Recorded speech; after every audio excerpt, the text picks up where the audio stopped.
warahmatullahi wabarakatuh. Halo anak-anak, gimana kabarnya? Ibu harap semuanya dalam keadaan sehat.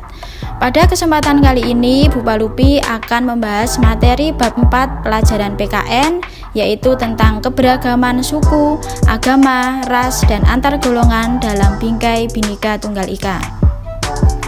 Tujuan pembelajaran. Setelah mempelajari materi ini, diharapkan peserta didik 1. Mensyukuri keberagaman norma-norma, suku, agama, ras, dan antar golongan dalam bingkai Bhinneka Tunggal Ika secara adil sebagai sesama ciptaan Tuhan Yang Maha Esa. 2. Menghargai keberagaman suku, agama, ras, dan antar golongan dalam bingkai Bhinneka Tunggal Ika.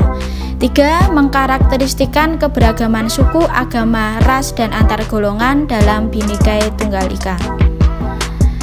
Berikutnya kita bahas mengenai makna Bhinneka Tunggal Ika.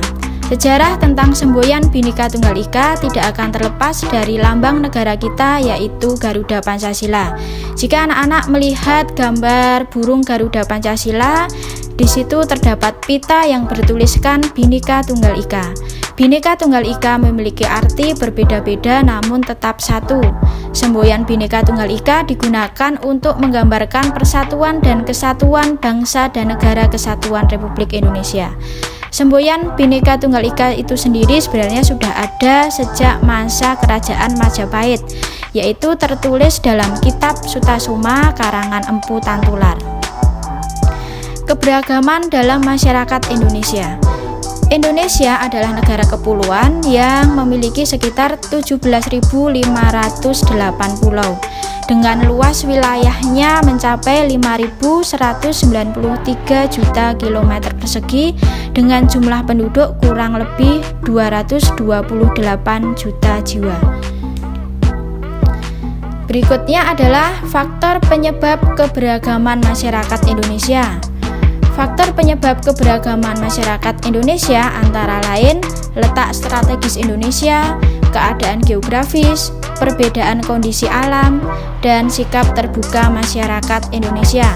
Kita uraikan satu persatu. Yang pertama adalah letak strategis Indonesia. Indonesia terletak di antara dua benua dan dua samudra, yaitu benua Asia dan benua Australia, dan Samudra Pasifik dan Samudra Hindia.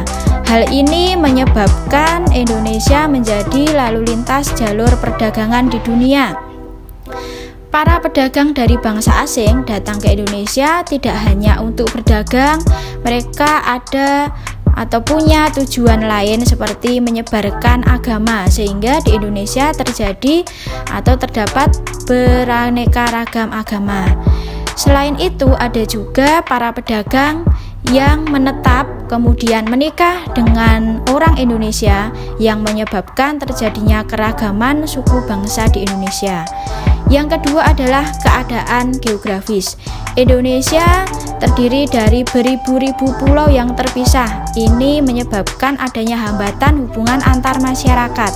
Nah, ini juga yang menjadi keanekaragaman suku, agama, budaya di Indonesia. Yang ketiga adalah perbedaan kondisi alam. Masyarakat Indonesia ada yang tinggal di daerah pegunungan, di daerah pantai, di dataran rendah, dataran tinggi, di desa ataupun di kota. Nah, juga ini menyebabkan terjadinya keberagaman masyarakat Indonesia yang bisa dilihat dari mata pencahariannya, bentuk rumahnya, kemudian pakaian yang dikenakan, dan juga adat istiadatnya. Yang keempat adalah sikap terbuka masyarakat Indonesia.